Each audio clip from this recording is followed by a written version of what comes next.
Hello and welcome to another video on Hearts and Minds. I'd like to do, I might do a few videos on the mod on this channel in future, but I'd like to just update you on some of the progress and this particular game that I'm playing that's pretty good. That shows off some of the AI changes that are coming. So actually I'm not playing this, though I am now uploaded, but I was observing the game. What? Okay. And yeah, I've been observing this game and using the 1.3.3 beta and the latest mod in development that's obviously going to support that patch, and some pretty interesting things have happened. As I zoom out you can see one of the big things that's coming in the next version of the mod is a pretty drastic change to the way the AI deals with ideologies, and particularly the cabinet ministers. Because previously they were all weighted basically in favour of the ideology the nation already was, but there was some variation. And so, you know, ever since the first release of the mod, I've basically been reducing the randomness to try and make it more enjoyable and less kind of chaotic, but that ended up meaning that there was less variety to the games, which is definitely something I've always wanted to have with this mod. And so now, instead of countries just choosing random ministers with a weighted value, at the very start of the game they're now basically told, or they randomly decide, again based on factors, what ideology they're going to pursue, and then they put everything into that. So hopefully the game will have a lot more variation, particularly with historical mode off, which provides a lot more freedom for them to do things without feeling completely chaotic. So for instance, an AI would choose maybe to go fascist, and that will mean that they basically only pick fascist ministers, and even will pick a fascist choice in the focus tree. So everything should go in the right direction, rather than kind of pulling themselves into like multiple directions and kind of not going anywhere. And this game is a good example, because it's been pretty interesting so far. It's only 1939. This is obviously with historical mode off, so all bets are off in that case. But oh yeah, and major nations will stick to their initial ideology, so that there is a little bit of like backbone to the game, except for the United States and France, who have the possibility of going in other directions to kind of, you know, show that the US might not have joined the war, or they would, you know, the side they're on, and it wasn't necessarily clear early on, so they do have a chance of going in another direction. And France, because they're in such a precarious place, it's, you know, it's kind of, I might as well give them the opportunity to change their fortunes, I think. But the other major nations all stick to their ideology just to keep some core to the game.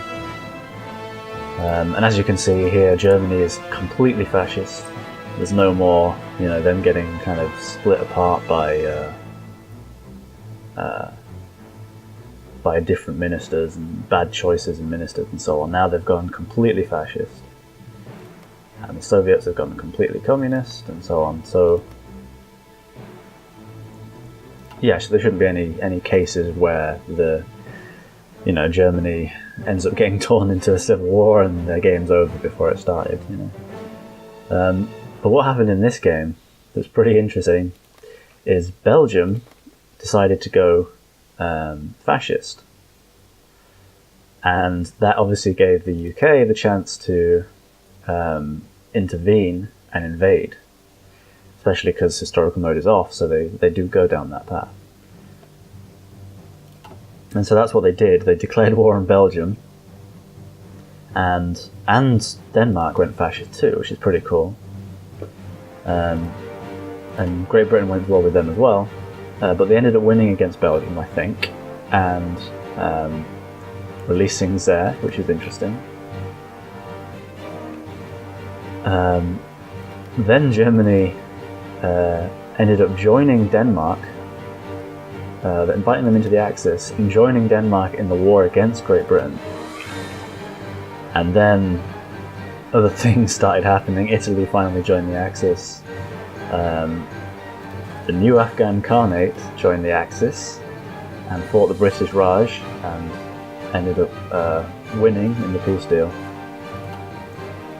The British Raj became the German Raj. Although actually what was interesting as well is that the British Raj were going fascist.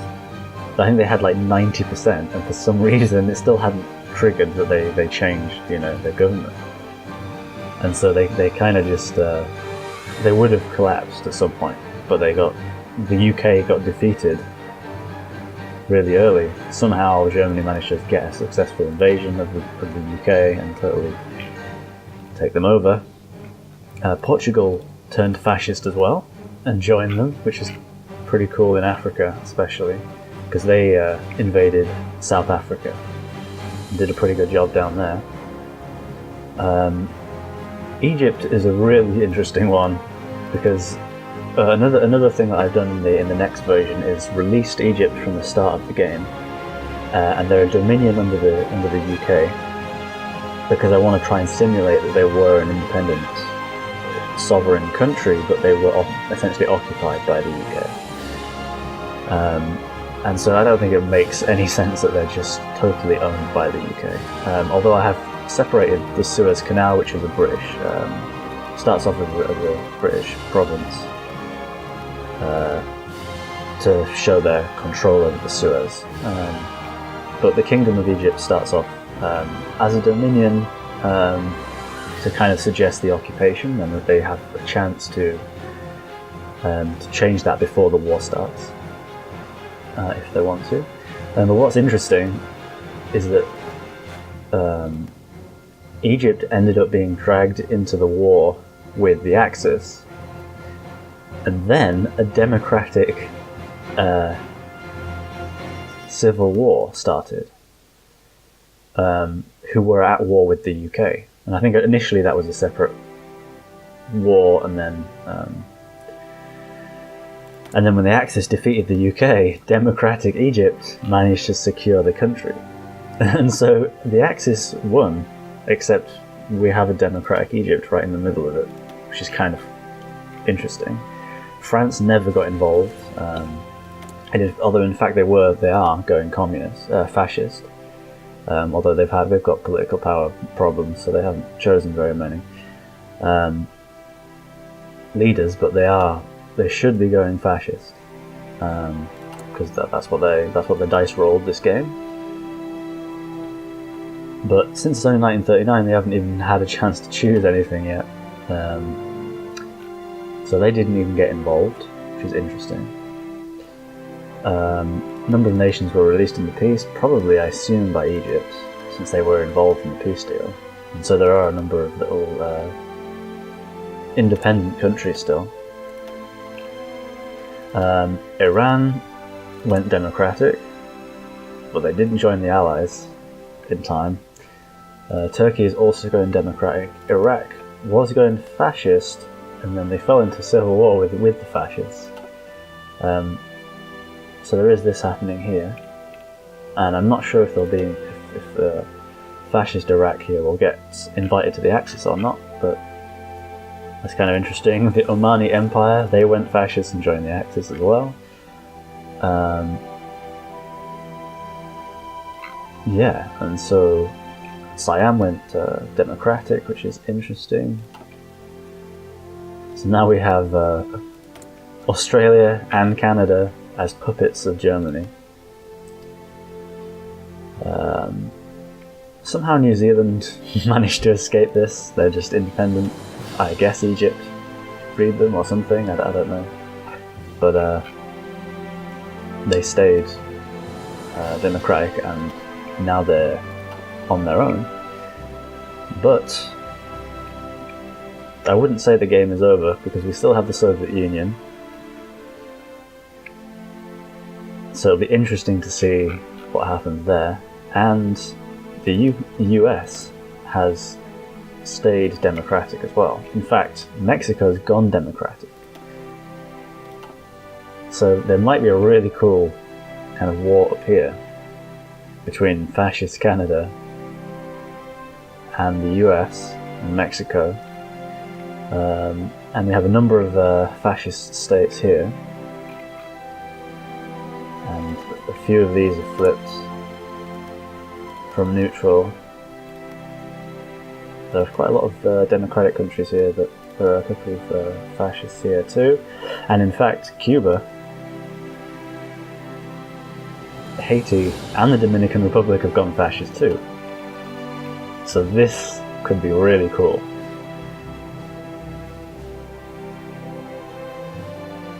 And yep, these there's a number of like weightings. I want these three like Baltic states to prefer communism, just because it's kind of cool when they get annexed or kind of for free for the Soviet Union and become part of the Union. But there's a chance that they won't do that. But there's like a weighting, and there's a number of things like that. Like, you know, I don't want China going communist, because they'll just basically give away their provinces for free, and that doesn't make any sense. So there are a number of like weightings like that. So yeah, so this world is very interesting. Essentially, it's just without the UK, or with an Axis UK. In fact, the British Empire, I think only has Ceylon here, and they're a puppet of Greater Portugal and their little island zoo. So this is an example of the potential result of the next version of the AI with historical mode off. I think Yugoslavia is democratic. Greece will probably go democratic. Even Bulgaria has gone democratic from fascist. And Turkey. So you've got a whole number of democratic countries here that just didn't get to join the Allies in time, or to join the UK in time for the war. So that will be an interesting thing to see if they just get picked off, whether they join the Soviets in a war. Yeah, I think it's pretty cool. And it's not totally chaotic, you know, like there's a lot of variation going on, especially because this has been different every game that I've tested so far. But they do go straight in the direction, you know, of the ideology that they pick, and that gets reset when there's a civil war. So nationalist Spain will never have another civil war, probably, because they will re-choose fascist ministers, and that's the same for the Republican side. So it's not like you'll get those endless cycles of civil wars or anything like that. Yeah, so I'm going to keep observing this game and see what happens. But I think the next version of the AI will be as, you know, about as you know, random as I wanted it to be, without being totally a mess. And that'll be pretty cool, especially if when the main war starts, South America gets involved. And this could be a super cool war, especially if, I don't know, I guess France is going to go fascist, but we'll see what happens there. It might turn to civil war instead, because it's taking so long, which gives a higher chance that something might go wrong there. But yeah, super interesting. And so I'll probably do another video on this if it turns out to be pretty cool later on. Yeah, and it looks like a 1.3.3 will be a great update to the game, and this mod will be there to support that and include all the improvements and take advantage of them and so on. And I hope you enjoy it when it's released.